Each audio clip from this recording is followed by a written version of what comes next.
Salut les traders, c'est Watao avec vous pour Rider les cryptos. Nous sommes le samedi 5 septembre 2020. Je suis très heureux de vous retrouver pour ce qui, pour la plupart d'entre nous, est la rentrée. Et le Bitcoin, ma foi, fait aussi sa rentrée, hein. Les marchés font aussi leur rentrée avec pas mal de mouvements cette semaine qu'on va voir dans quelques instants. Avant cela, avant de démarrer, j'ai envie aussi pour la rentrée de vous proposer un nouveau format. Alors vous voyez ici, comme les vidéos sont très longues, je vous ai proposé de chapitrer les vidéos. Donc dans les 5 premières minutes, je vais faire un petit peu un billet d'humeur, vous parler un peu des généralités me concernant la chaîne et pourquoi je fais les choses. De 5 à 10 minutes, on va prendre 5 minutes pour parler du graphique de Renko, puis 10 minutes sur Ishimoku, puis un quart d'heure sur Elliott Wave. Comme ça, si vous avez envie de voir qu'une partie de la vidéo, vous pouvez aller directement aux minutes concernées. Je pense que 35 minutes, c'est à peu près ce que je fais en moyenne. Et c'est un c'est un bon format, mais il faut que vous puissiez aller uniquement sur la partie qui vous intéresse si vous n'avez pas envie de vous taper toute la vidéo, parce que 35 minutes, j'ai bien conscience que c'est très long. Donc on va commencer tout de suite par le petit billet d'humeur. Alors je sais pas si c'est le bon terme billet d'humeur parce que je suis pas du genre vindicatif à vous dire, à vous raconter ma vie, etc. Mais néanmoins, j'ai réfléchi pendant mes congés sur mes motivations à faire cette chaîne. Et parmi mes motivations, il y en a deux principales. La première, elle est tout à fait égoïste, c'est que ces vidéos, elles me sont devenues totalement indispensables dans mon trading parce que c'est là où je pose mon analyse. Et en fait, vous qui me suivez, vous êtes un peu mon juge et mon juge de paix. C'est-à-dire que je me dis, ok, le fait d'avoir un public, ça m'oblige à essayer d'être au maximum qualitatif dans ce que je raconte et donc à être qualitatif pour moi également. Donc c'est très important que vous soyez là et que vous soyez et toutes les vues que vous faites, ça m'encourage et plus il y en aura, plus ça va m'obliger, ça va me mettre la pression en fait pour faire de la qualité tout simplement. Et cette pression, elle m'est nécessaire. Donc ça c'est la démarche, on va dire égoïste et je préfère être très clair avec vous pour ça parce que je pense que dans la vie on a des motivations forcément pour une part égoïste et d'autre part, dans quelque chose, on va dire, qui est moins égoïste, qui est plus altruiste, c'est que euh, dans mes motivations pour faire ces vidéos, il y a aussi lutter contre ce que j'appelle les VV, les vendeurs de vent, hein, qui vous racontent n'importe quoi pour vous vendre du PDF, des formations qui sont plus ou moins qualitatives, hein. Certains y trouveront leur compte, mais bien souvent qui vont pas vous apporter grand-chose et vous coûter énormément d'argent. En fait, tous ceux qui vous vendent des choses en trading, la plupart, s'ils sont honnêtes, vont vous expliquer ils vont gagner plus d'argent à vous vendre de la formation qu'à trader, parce que trader c'est extrêmement difficile, c'est extrêmement risqué, et c'est beaucoup plus simple de vendre de la formation.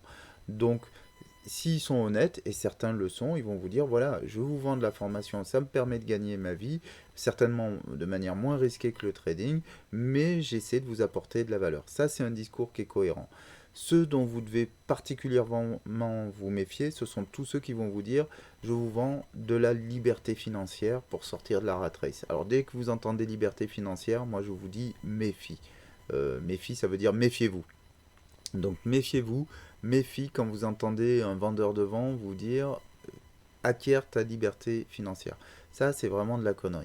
Alors je vais juste vous donner un petit exemple. La plupart du temps, ils vont vous dire, voilà, tu as un méchant patron, tu gagnes le SMIC, tu as un méchant patron au-dessus de toi et tu dois obéir à des ordres toute la journée. C'est pas ça la vie. Il faut que tu sois autonome, indépendant, que tu aies ta, entre guillemets, liberté financière et que tu n'es plus un méchant patron. Et voilà. Donc, mais ça, c'est des conneries. En fait, la liberté, c'est pas la liberté financière. Juste un exemple de comparaison. Si vous comparez à quelqu'un qui a un job peu intéressant, un patron tyrannique, évidemment, c'est séduisant de se dire oui, je vais trader, je vais mettre de l'argent de côté, je vais constituer un capital et sur ce capital, je vais le mettre en bourse et je vais gagner de l'argent pour vivre tous les mois. Mais dans la réalité, c'est pas à lui que vous devez vous comparer. Parce qu'en tant que trader, à qui vous allez vous confronter sur les marchés? Vous allez vous confronter à des traders professionnels.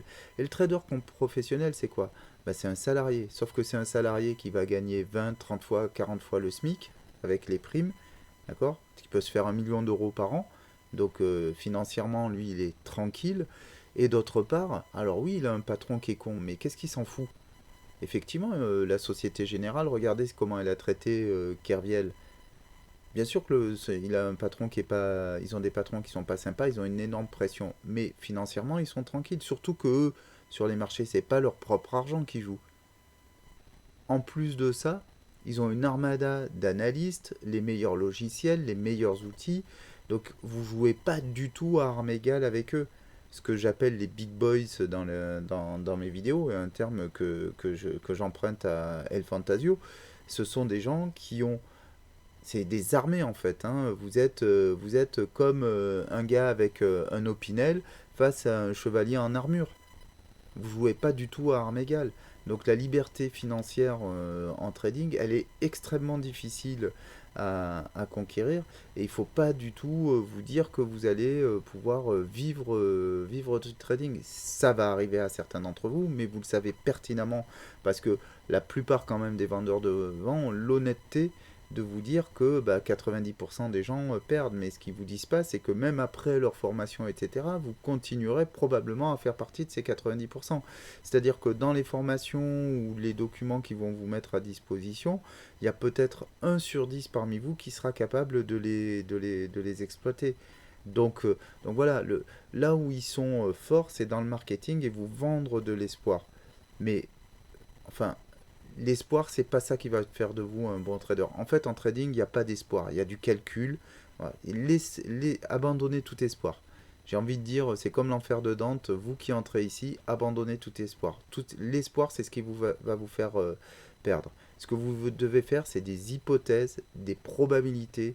Vous devez avoir des expectatives, c'est-à-dire avoir une vision et vous dire, ok, dans tel contexte, j'agis comme ça, mais l'espoir, c'est une émotion et l'espoir, ça va vous faire perdre. Voilà ce que je voulais vous dire. Je pense que j'ai fait mes 5 minutes et on va tout de suite passer sur du trading. Et pour finir quand même sur une note plus positive, ce billet d'humeur, ce que je veux vous dire, c'est que pourquoi je vous invite à liker et à vous abonner à la chaîne, c'est parce que je veux qu'on constitue une communauté basée sur ce contenu que je vous donne de manière gratuite parce que en fait c'est le fondement de ma démarche, c'est une démarche plutôt pédagogique, par l'exemple, par mon exemple, qui est celui de quelqu'un d'un trader tout à fait lambda. Et les erreurs que je fais, ben, je veux que vous en profitiez pour éviter de les faire. Ça ne veut pas dire que vous ne les ferez pas, mais au moins vous aurez peut-être aussi mon retour d'expérience. Allez, on travaille tout de suite notre analyse. Alors, on va zoomer un petit peu sur ce qui vient de se passer. Et, et autre chose, hein, si j'étais un vendeur de vent, je vous dirais, ah, vous voyez, je vous l'avais bien dit que ça allait dropper. Parce que effectivement, moi je vous proposais un chemin à la baisse, mais j'ai aucun mérite. C'était totalement évident par rapport à l'analyse technique. Donc déjà, les gars qui vous disent, je vous l'avais bien dit, j'ai eu raison, bon, c'est des bidons, quoi. Hein, c'est qu'ils sont en train de vous arnaquer, ils sont en train de vous la faire à l'envers.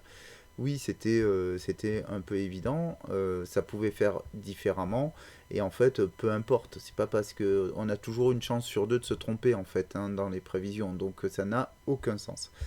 Donc, je reviens sur Renko et sur nos targets.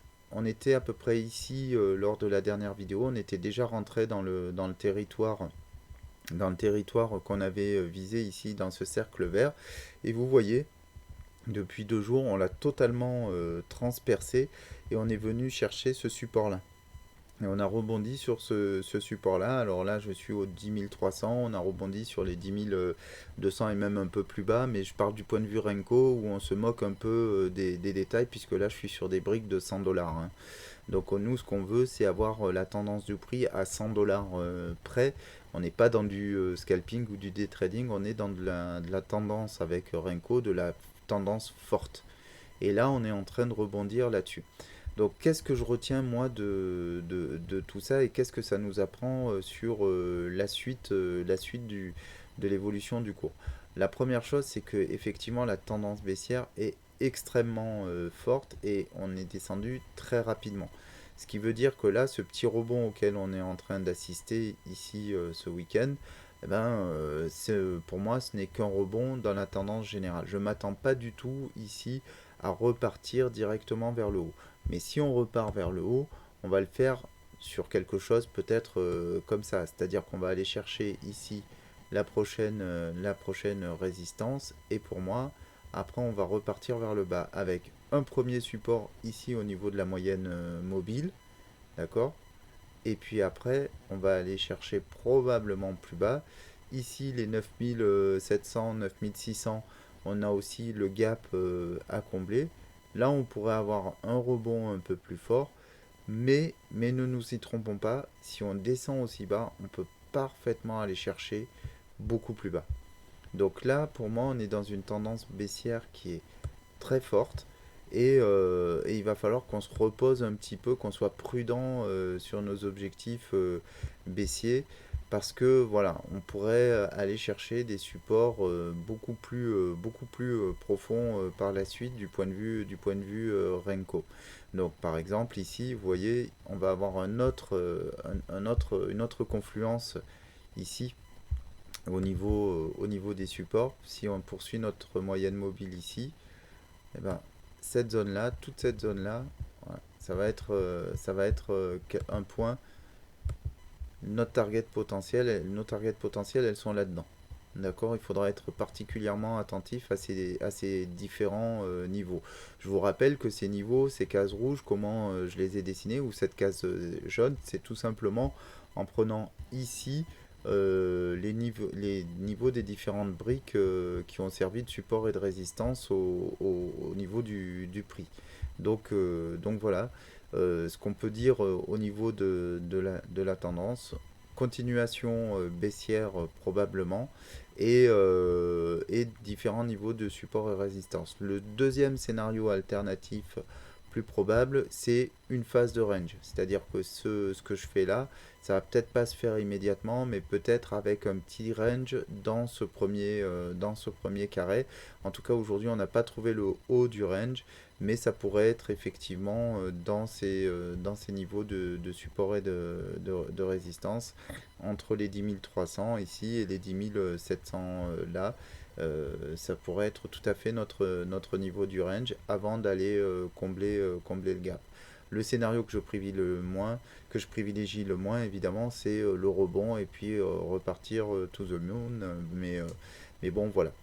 C'est pas exclu, mais je dirais qu'il y a peut-être 10-20% de chances qu'on rebondisse puissamment, 30%, 40% de chances qu'on range, et puis le reste, c'est qu'on ait une continuation baissière. D'autre part, on l'a vu précédemment, on a une forte corrélation avec dollar. Donc en fait, pour moi, le Bitcoin aujourd'hui n'est pas maître de son destin. Il est complètement corrélé au prix du dollar. Et donc c'est ce que j'ai fait cette semaine, j'y reviendrai. Il faut surveiller le prix du dollar pour savoir quel scénario va se réaliser plus ou moins probablement dans les jours et les semaines qui viennent. Ça va vraiment être le dollar qui va driver finalement le cours du Bitcoin plus que du fondamental Bitcoin. Ok, je sais pas si on est dans le timing, mais on va passer tout de suite sur Ishimoku. Alors, le 1 heure, c'est trop petit. On va se mettre dans le monthly. Ça fait un moment que j'ai pas regardé le Ishimoku mensuel. Bon, c'est très très très intéressant. Donc regardez, en mensuel, si vous avez l'habitude de regarder mes vidéos, vous savez que ce point-là, là, les 10 000 dollars, ça correspond à la SSB de mon Kumo ici, de mon nuage, et que c'est un point qui est une target qui est vraiment clé en termes de niveau de prix. Et là, on est venu le toucher en ce début de mois, on est venu le toucher. Et ça, on l'a même un peu transpercé avant d'être rejeté. C'était une target tout à fait logique à atteindre et ça fait plusieurs fois qu'on en parle. Donc là, le fait d'être venu la toucher, déjà c'est un premier signe.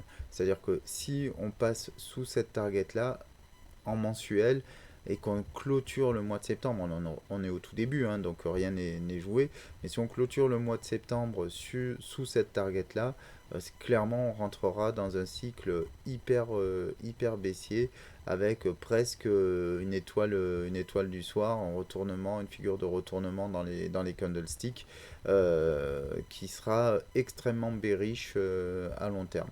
Pour l'instant, la tendance bullish long terme n'est pas invalidée, surtout si on finit le mois sur une bougie, une petite bougie rouge ou carrément une petite bougie verte.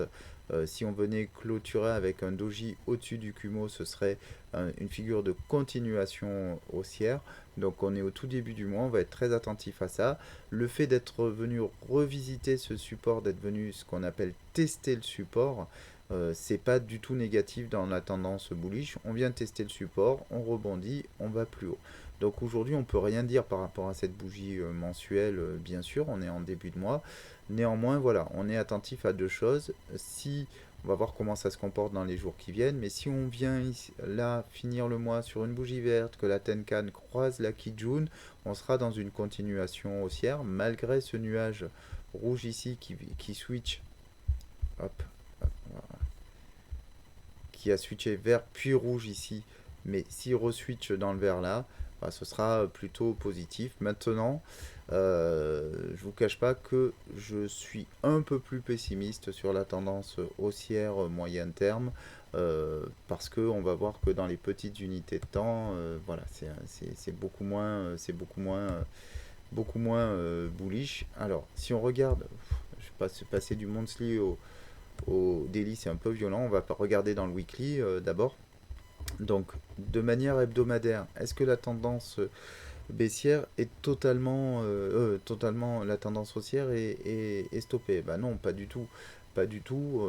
Elle est mise à mal, elle est, on va dire, un peu challengée, mais elle n'est pas passée en tendance baissière. Pourquoi? Parce que du point de vue Ishimoku, on a toujours ici ce nuage qui est au vert. On a toujours notre Tenkan qui est largement décroisé avec la Kijun et bien au-dessus.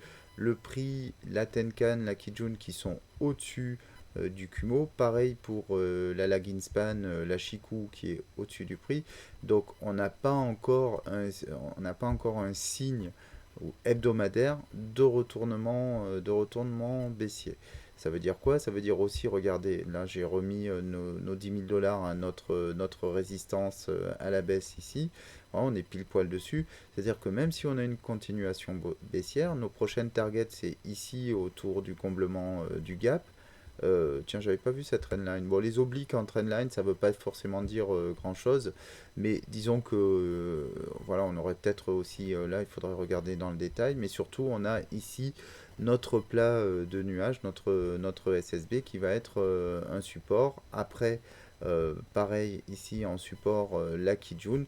Donc on peut parfaitement venir ici reprendre appui sur des supports avant de repartir à la hausse. Donc il ne faut pas dire que le marché est aviré bearish en hebdo non plus. On reste assez bullish et si on trace des canaux pour prendre ce que tout le monde peut faire, voilà, on prend ces canaux là, on prend ce canal là, bon, à affiner, mais vous voyez, on n'est pas forcément dans quelque chose, en fait on serait plutôt dans quelque chose de comme ça.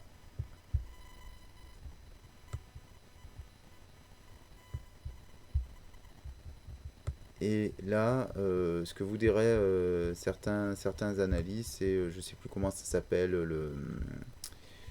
Ah là là, c'est un nom, c'est Livermore, voilà le nom du gars qui parle de ça. En gros, l'idée c'est quoi? C'est que c'est une sorte de wedge qui s'ouvre et qui est une figure haussière. C'est-à-dire que là-dedans, on fait ça, on vient chercher le bas du truc et puis après on repart. Bon, moi je traite pas ça, mais vous pourrez entendre parler de ce type de figure. Mais franchement, pour moi, les canaux, c'est pas vraiment des choses. Ça aide pour poser une vision, mais c'est surtout après coup qu'on peut dire que c'était cette figure-là. C'est beaucoup moins puissant que les niveaux de résistance et de support horizontaux que nous design Ishimoku ou évidemment que Elliott Webb. Ok, on va regarder tout de suite en daily ce qui se passe parce qu'en daily, vous vous en doutez, eh ben, on est beaucoup plus bearish, hein, c'est l'évidence. Donc, tiens, hop, ça on va le supprimer aussi. Ah non, je vais le garder parce que je sais plus ce que c'était. Ça c'est la figure que j'avais dessinée pour voir comment le cours allait se comporter. C'est dans le 4 heures. Donc je le laisse là et on regardera ce que ça a donné par rapport à ce que j'ai dessiné. Donc au niveau daily sur Ishimoku, ben, évidemment vous commencez à avoir l'habitude de Ishimoku. On a traversé le Kumo, ce qui est un signe extrêmement bearish. On a clôturé cette bougie là, le 3 sous le nuage. Donc évidemment ça c'est un signe de continuation baissière. Et regardez là, on vient retenter dans le nuage et on est rejeté, on repart plus bas, hein, c'est ce qui se passe aujourd'hui. Donc on n'a pas vraiment, tout à l'heure je vous disais, sur Renko on a peut-être un range, on est peut-être en train de le dessiner, pourquoi pas sur cette résistance là au 10 700, vous voyez, qui correspondrait à ce plat de SSB. On est occupé en ce moment, on est en train de dessiner cette résistance. Ça serait pas mal ça, parce que ou ici par rapport à ce plat de Kijun. En tout cas, globalement en daily, la tendance a viré bearish. La Tenkan a croisé sous la Kijun. La Shiku est passé sous le prix, sous la Tenkan et sous la Kijun. Donc il lui reste plus qu'à passer sous le Kumo. Vous voyez que le nuage est quand même fin ici, donc ça va être facile pour elle de passer. La lagging span, on l'appelle retard aussi parce qu'on l'appelle aussi confirmation span. Parce que ça va être la ligne de confirmation de la tendance baissière. Donc si jamais elle vient ici traverser le nuage, ce sera la confirmation d'une tendance baissière daily forte. Maintenant, on attend que la Tenkan et la Kijun passent dans le nuage, voire le traversent, comme le prix. Et là, on saura que, voilà, clairement, on est sur une tendance baissière en daily qui peut durer plusieurs jours, voire pourquoi pas plusieurs dizaines de jours. À ce moment-là, on verra, le weekly verra bearish. On voit aussi que le nuage, ben voilà, se resserre et que dans quelques jours, il risque de switcher dans le rouge. Au niveau, on va regarder le 4 heures.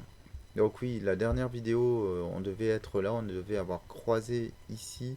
Et je sais plus pourquoi je envisageais une version baissière, ça s'est pas fait comme ça. Alors si, oui, c'est ça, on est reparti à l'os avant de dropper, et je vous en parlerai tout à l'heure dans Elliott Wave, et je vous dirai aussi ce que j'ai fait moi en termes de trading pendant cette période, parce que je voyais effectivement une baisse plus rapide, et c'était en fait ici, ce que j'envisageais, c'est que sur la SSA on soit rejeté et on aille vers le bas, et finalement on a traversé ici le nuage, on est monté ici sur ces niveaux là, vous voyez ces niveaux de résistance qui correspondent au plat de Kijun, plat de SSA ici, on a été rejeté et boum, on est tout parti vers le bas, on a droppé. Et là vous voyez en 4 heures, bon ben là on peut pas faire plus bearish, c'est à dire qu'on n'a plus aucun support, on va dire, plus aucun support proche au niveau Ishimoku. Il faut aller ici chercher dans le passé des niveaux de support avant, et qui sont ici, hein, qui sont au 9000, 9200, voilà, où on peut avoir des supports intermédiaires. mais on a notre fameux gap aux alentours des 9600 ici qui nous attend. Mais après, au niveau Ishimoku, il faut aller dans les plus grosses unités de temps pour rechercher les supports comme on l'a vu précédemment. Donc là, on est libre de baisser, en fait. C'est ça que je veux vous dire. Ici, on est complètement libre de baisser. Regardez, la, la Tenkan totalement décroisée, le nuage qui est rouge, l'Ashiku qui est en dessous du prix. Bref, on est très clairement fortement baissier. Alors on va regarder quand même dans le 1 heure pour voir à court terme ce que ça nous dit et est-ce qu'on peut ici commencer à se dire on va, puisque je vous ai dit le scénario du range est aussi un scénario possible, on va regarder ce que ça nous dit. Alors là c'est bizarre pourquoi mon RSI il est tout pourri comme ça. C'est quoi ce truc? Attendez, hop. Pourquoi je suis pas calé au niveau du RSI? C'est très bizarre ça. Voilà. Ouais, je sais pas ce qu'il m'a fait la TradingView. Il y a un truc, il y a un truc qui va pas. Il se remet pas comme je voudrais. Ah, c'est très très space ça. Ok. Allez, on va pas y passer la vie. On a dit qu'on faisait 10 minutes sur Ishimoku. Donc juste, bah là on retrouve ce que j'envisageais un petit peu sur le RSI et ça s'est pas fait de cette manière-là. Bon, c'est tout à fait normal, hein, le cours il est pas là pour faire ce dont on a envie ou même ce que suivre exactement le chemin qu'on lui propose, qu'on se propose de faire.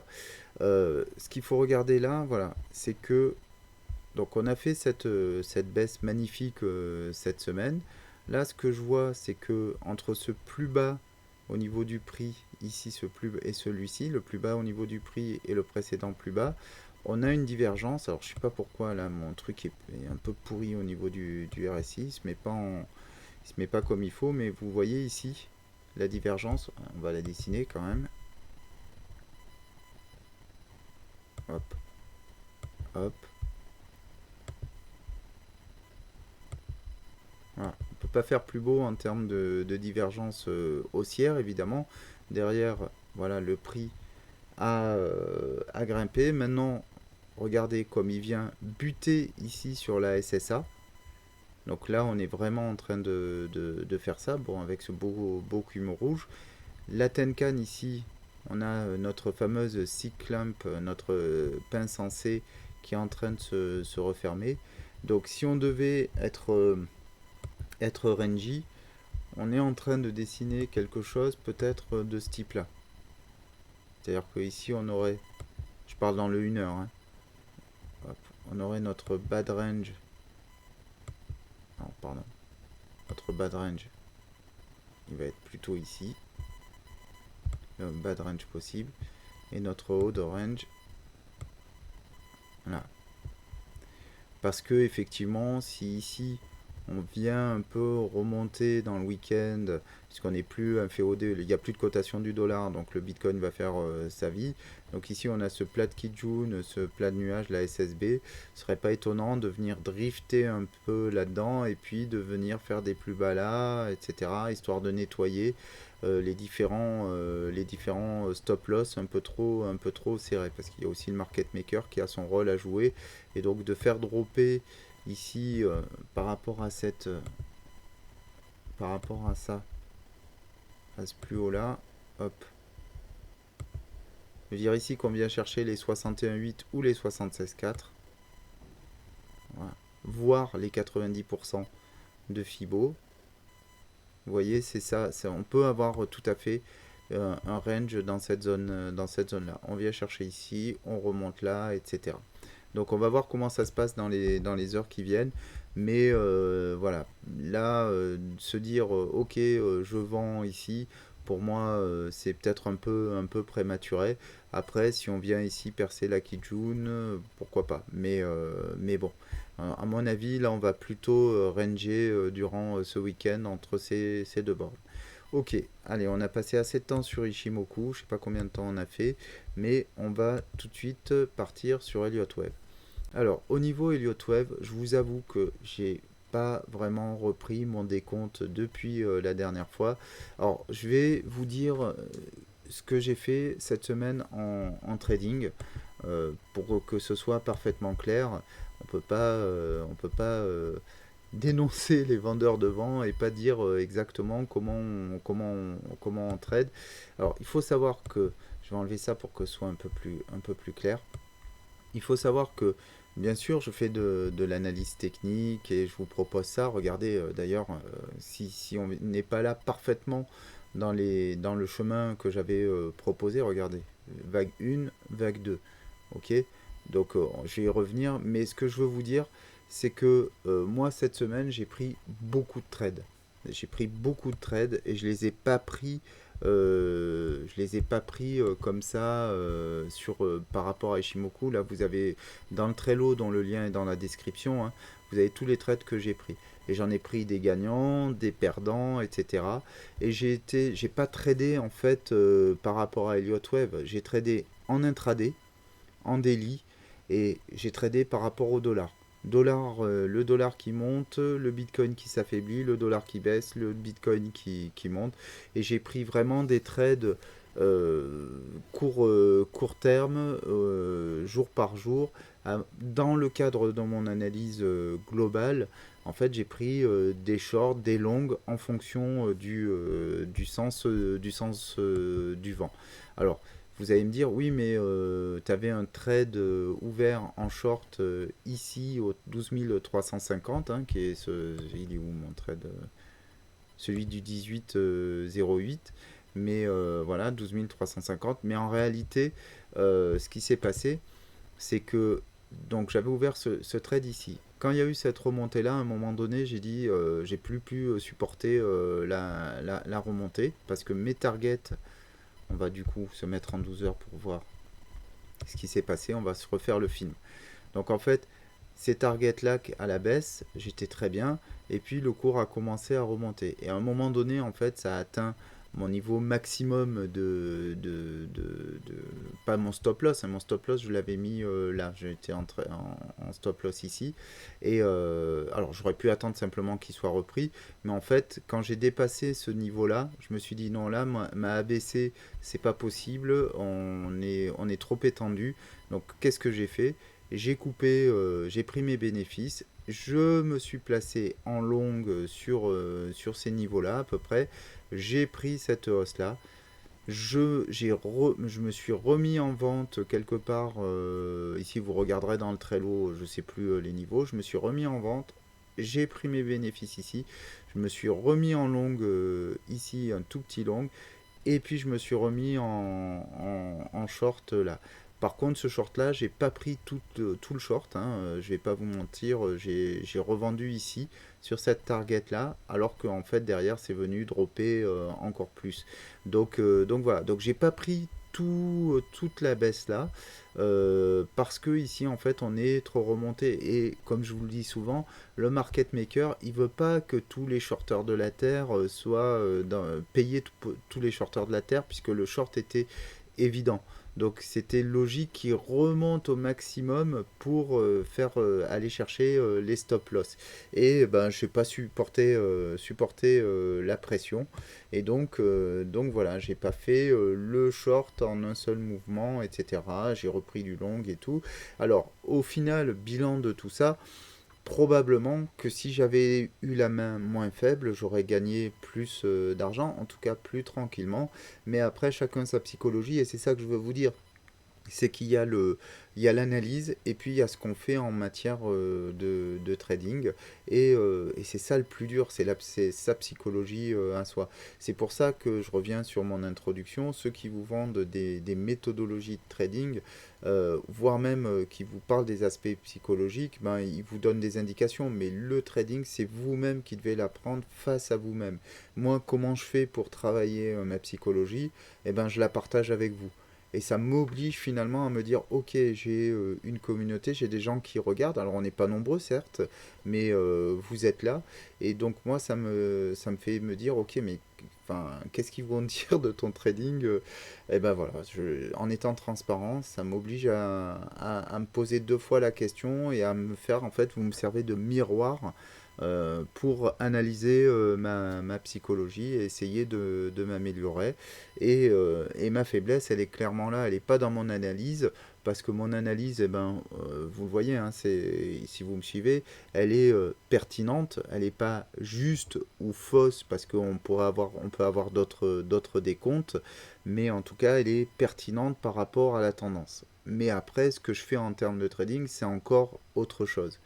Donc je vous invite à faire vos propres analyses et surtout à travailler votre trading plus que l'analyse. L'analyse, c'est 10-20% du trading. Tout le reste, pour moi, c'est de la psychologie et de l'exécution en gros, hein. C'est comment j'exécute, donc comment, et quand j'exécute, c'est là que la psychologie rentre en compte et c'est là que c'est important.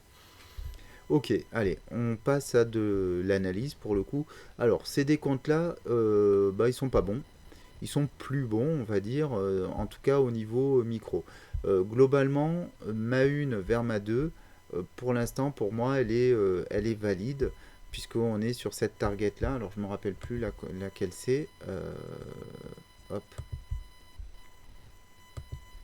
Voilà, les 61,8, ben voilà, on les a dépassés. Ce qui veut dire quoi?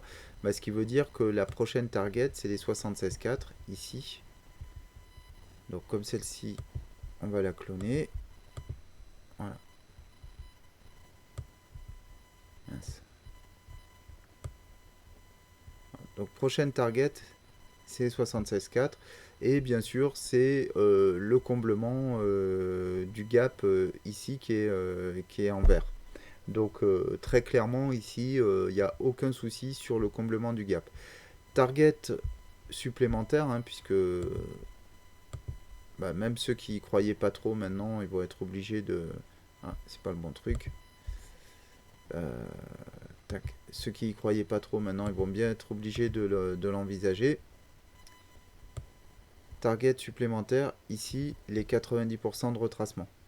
Donc vous voyez, ça nous amène vraiment très bas, ici au 9170, voilà, dans les 9200. Donc ici, voilà, ça c'est les prochaines targets du short. Alors, quel est le chemin qu'on va prendre pour y arriver? Ça, il faut qu'on le retravaille. J'ai vraiment pas pris le temps de travailler mes sous-décomptes avant, donc on va vraiment le faire en live. Ce sera peut-être pas très juste parce que, encore une fois, je veux pas que la vidéo soit trop longue. Alors ça, c'était quoi? C'était, j'avais dit, donc, hop, on va faire ça. On va prendre par time frame, enfin par niveau. Donc ici, je vous rappelle le plan global. On est dans une 2, dans une 3 pardon, à la hausse, hein, puisque je reste bullish long terme. Donc ça, c'est ma vague haussière moyen long terme, on va dire en weekly par exemple. Et dans cette vague weekly ou monthly, eh ben, je fais bien sûr une impulsive en 1, 2, 3, 4, 5 et là je suis dans ma vague 2, ok, donc avec les targets qu'on vient de voir et jusqu'ici, jusqu'à preuve du contraire, on est plutôt pas mal. Cette vague 2, elle se fait en 1, 2, 3 et ce 1, 2, 3, et ben je le fais en 1, 2, 3 en ABC et cette ABC ici, je la voyais en flat étendu. Donc pourquoi en flat étendu? Parce que ici j'ai ma A, ma B qui vient retracer les 123,6. Je ne refais pas les niveaux mais on était au 123. Et donc ici j'ai des targets ici. Alors les targets on va les faire avec le Fibonacci d'extension. Voilà, et j'ai une target 161,8 et puis là on va aller carrément chercher les deux. Donc c'est un peu énorme pour une target, mais bon on peut aller, on peut le faire. Et donc on va chercher des targets assez fortes d'une flat étendue. Après, il faudra revoir le décompte si on va plus loin et peut-être qu'on est sur des vagues baissières plus fortes et peut-être qu'on est passé dans une 2. Mais pour l'instant, notre scénario haussier n'étant pas invalidé, on reste dans cette vague 2 qui peut au pire aller retracer les 90% de Fibonacci. Du point de vue haussier, ce serait pas mauvais hein, de retracer autant parce que ça veut dire si on fait une 2 profonde, peut-être que derrière on a une 3 qui va être bien forte. Donc voilà. Après, c'est ce décompte là qu'il faut regarder. Donc vu qu'on a cette vague C qui est étendue, moi je pense que mes décomptes ici en ABC, en 1, 2, 3, 4, 5, là sur les impulsifs, on va peut-être les revoir parce que ici, hop, on est plus probablement en train de faire une WXY. Non. Donc une WXY, c'est une figure de combinaison, c'est-à-dire qu'en fait, c'est pas une figure en soi, c'est la différence avec une ABC, c'est-à-dire que ici, il faudrait compter une ABC, qu'on peut décompter ici en 3, A, B, C. Là, une figure en 3, donc ma ABC verte là, que j'avais fait, elle reste valable. En fait pas, je vais nettoyer tout ça. 1, 2, 3.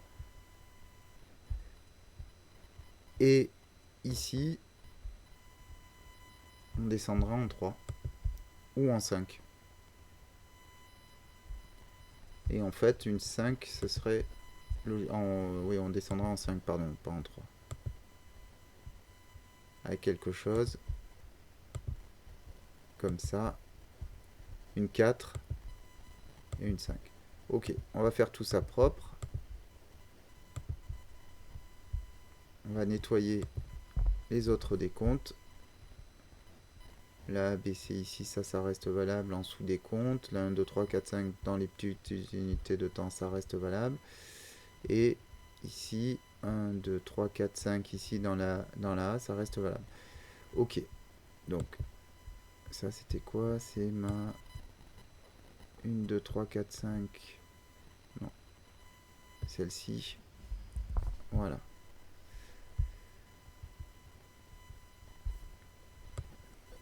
On va zoomer un peu, faire des choses proprement. C'est dans les plus petites unités de temps, mais je nettoie comme ça. Après, on n'a pas besoin de regarder les plus petites unités de temps, mais je veux juste valider ce décompte-là avec vous. Donc, 1, 2, 3, 4, 5. 1, 2, 3. 1, 2, 3, 4, 5. Et donc ça me permet de valider le fait qu'on descend en 3. Mais elle est où ma ABC? Oh, je l'ai supprimé.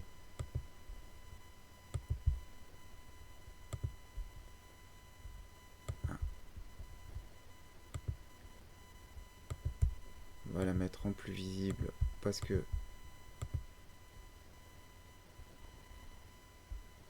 il y a un souci là.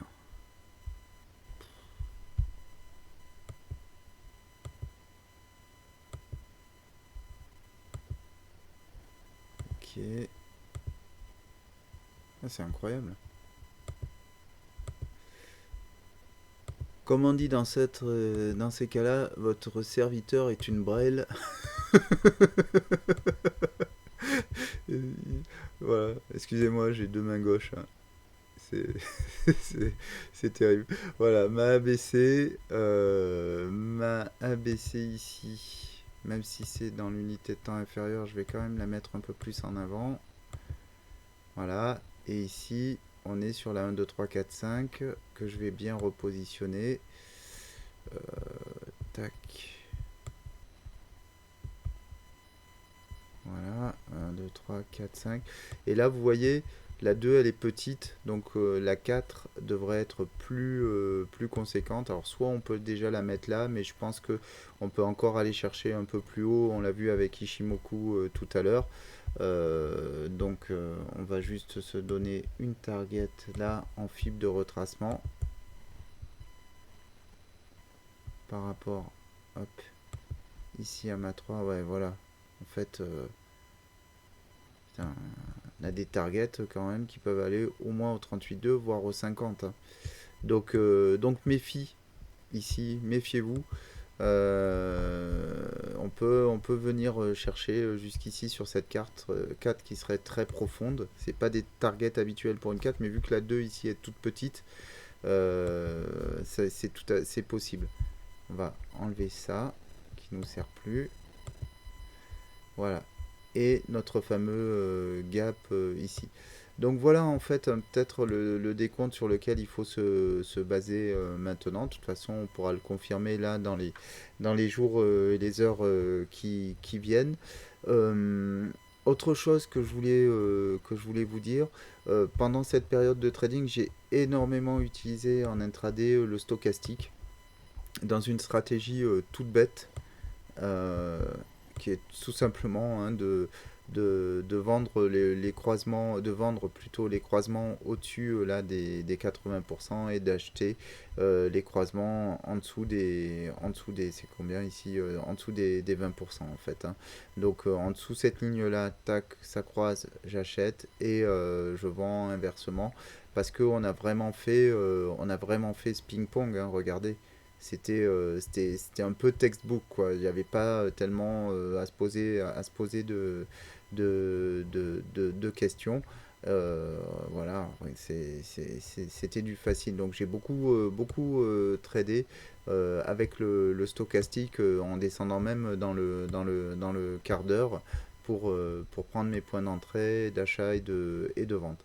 Voilà, écoutez, vous savez tout. J'espère que j'ai respecté les timings que je vous ai proposés en début de vidéo. Donc, pour conclure, qu'est-ce qu'il faut faire maintenant? Ben, personnellement, moi, je vais rien faire. C'est-à-dire que pour l'instant, j'attends de voir comment ça se déroule tout ça, comment ça range. Je surveille le stochastique dans les petites unités de temps pour voir ce que ça donne. Vous voyez, là, on va passer en zone de survente du point de vue du stochastique, même si ce n'est pas le cas du RSI. Donc, si on vient ici bien retracer les 61,8 ou les 76,4, eh ben, peut-être que je prendrai un petit ordre d'achat. Mais voilà, c'est de l'intraday, c'est même de l'horaire quoi, quasiment du scalping. Si j'ai pas envie de trader, si j'ai pas le temps, je ferai rien. L'important là, c'est peut-être d'être liquide. Moi, je me pose plus la question maintenant des niveaux de rachat de Bitcoin, c'est-à-dire de longs un peu plus puissants. Est-ce que on va s'arrêter ici, combler le gap et repartir, ou est-ce que ma 2 va s'étendre jusqu'à un retracement de 90%? Voilà, ça c'est les vraies questions qu'il faut se poser. Donc pour l'instant, je reste le plus liquide possible en attendant de voir ce que fait réellement le cours.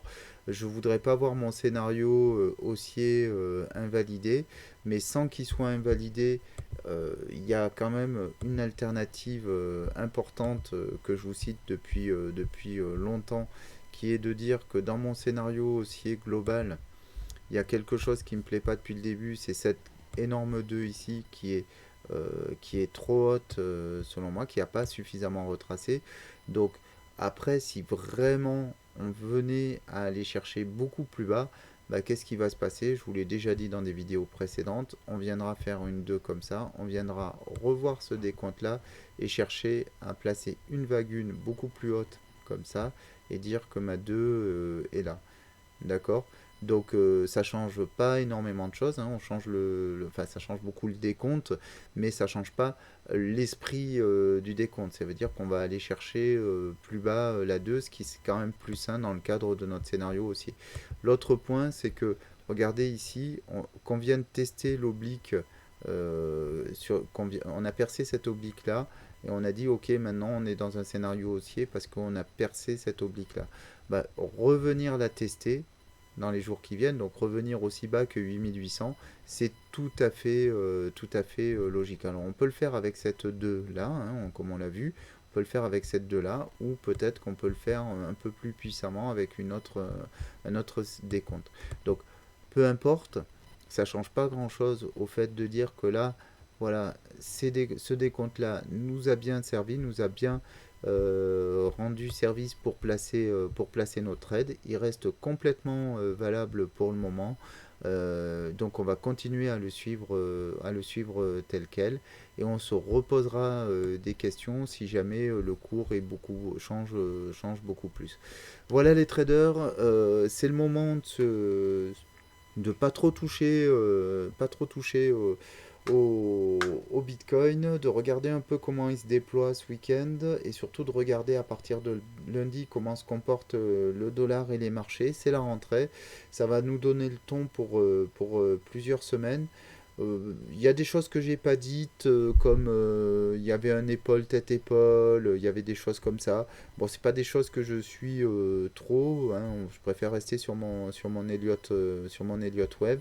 Vous avez, en tout cas, vous avez l'essentiel de ça. Il faut que je revienne en arrière parce que j'ai pété mon décompte précédent. Voilà. Je voudrais pas perdre ce que j'ai fait. Donc, euh, donc vous savez où je me positionne. Vous n'hésitez pas, un petit pouce bleu, likez, abonnez-vous. Vous pouvez m'envoyer des messages privés sur l'adresse mail qui est dans la description. Je vous dis ciao et bon week-end les traders.